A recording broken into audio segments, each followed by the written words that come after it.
for Monday, April 14th. I'm your host, Daniel Hill. Today on the show, we're going to get into what the head of Instagram answered on his weekly Ask Me Anything. And interestingly, there are some questions around buying followers, likes, and how that could impact your reach on Instagram.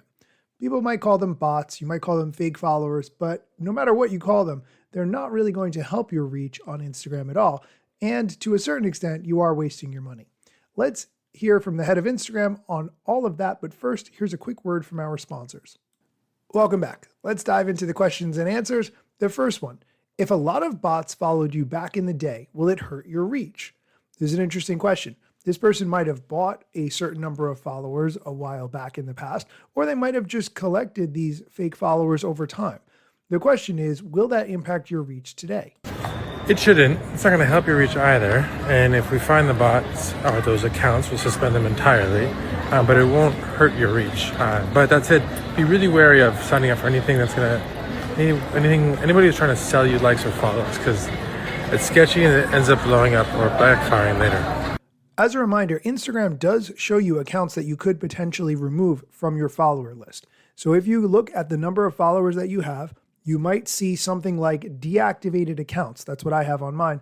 And it shows me a list of people who follow me who seem to no longer have active Instagram accounts, and you have the opportunity to remove them. That really isn't going to help your reach that much. Instagram's not going to show your content to these people if they have deactivated accounts. So really, it's just helping your metrics and your follower number look a little higher than it actually is. I would definitely take a look at the categories that Instagram puts your followers into, see what it suggests, and then take action accordingly. Let's go on to the next question, which is in a similar vein. Why do you allow third-party vendors to sell likes, views, and reach? It's all just fake, right? Here's Adam's answer. That is all fake. So please do not buy likes or follows or views or reach. It's going to end up probably compromising your account. And when we find those likes and reach, because that's usually bots, we're going to remove those, and then it's not going to be of any value to you. Since we're on this topic, this is a good chance to mention the Fake Famous TV documentary movie. If you haven't seen it, it is definitely something that is worth watching. There are 3 people who they want to make potentially fake famous and buy them a lot of likes and fake followers. And it's very interesting what it does to these people's careers. They do it for an actress, a fashion designer, and a real estate assistant. What it does for the actress is the most telling. I would definitely check out this movie. I will link to how to watch it in the show notes. The next question has to do with something that Instagram is testing inside the DMs, where you could share your location on a map with some friends that you choose. We talked about this back in November 2024, so it's been a while since we discussed it. The question, the map feature is not a good idea. What about our privacy? Here's Adam's answer. So for those of you who don't know, we're testing a feature that allows you to share your location with a limited group of friends, just who you pick, but it'll be opt-in. So it's something I assume most people won't do, but if you do, you'll just share it with your closest friends who you trust. We'll see how it goes. If you are not comfortable with that feature, and I completely understand why you wouldn't be, then you just don't have to use it. You also have the ability to not give Instagram permission to access your location. If you want to post a picture and you want to tag the specific location that you are when you post that picture, obviously then you can give Instagram permission to access your location. But if you don't feel comfortable with that, do not do it. Okay, we're going to take a quick break. When we come back, we're going to talk about taking a reel that was a trial reel and turning it into a regular reel, along with an update on the Edits app. Stay tuned.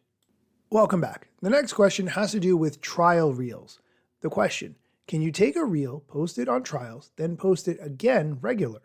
Well, interestingly, you have the option to post as many times as you want in whatever format you want. You want it to be a reel, you want it to be a trial, whatever you want. That's your choice.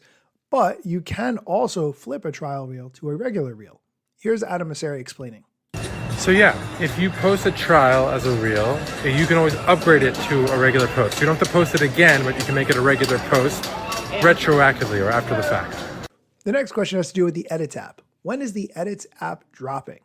Interestingly, Instagram had initially posted in the Apple App Store and Google Play Store that it would be March 19th. We are almost a month past that date.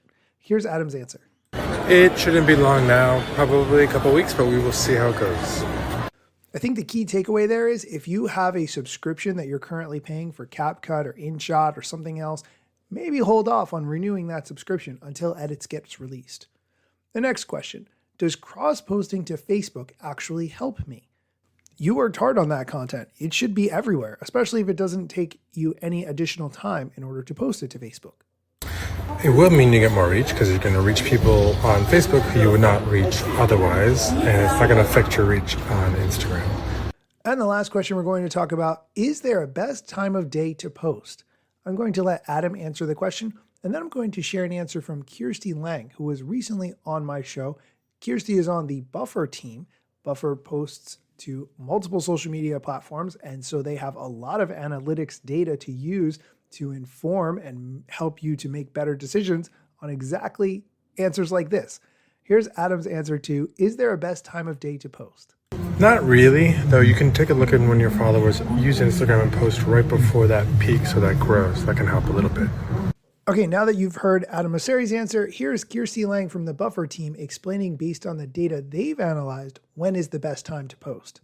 Okay, so I've got them. So generally speaking, Instagram behavior, and this has been so fascinating because I can compare all of the data we have to other platforms. So LinkedIn is so predictable. There are chunks of time that are good for posting, that we see that posts get high engagement or high reach. But for Instagram, it's slightly less predictable, but there is a definite pattern there. For TikTok, it's absolute chaos. It's sporadic high points throughout the day. I'm like, oh, is there a pattern here? I don't know. But anyway, Instagram is great. And generally, I can recommend, if you can't be bothered with specific times, you don't want to figure out a fancy content calendar, between 3 p.m. and 6 p.m. in your audience's time zone is the best time to post on Instagram. But I can also give you very specific times for each day if you're interested in those. I would like any and all of that if you're okay to share it. Best time to post on Instagram on Monday is 3 p.m. Then on Tuesday, it's 3 p.m. Wednesday, it is 3 p.m. Friday is 3 p.m. And then Saturday and Sunday, it is 6 p.m.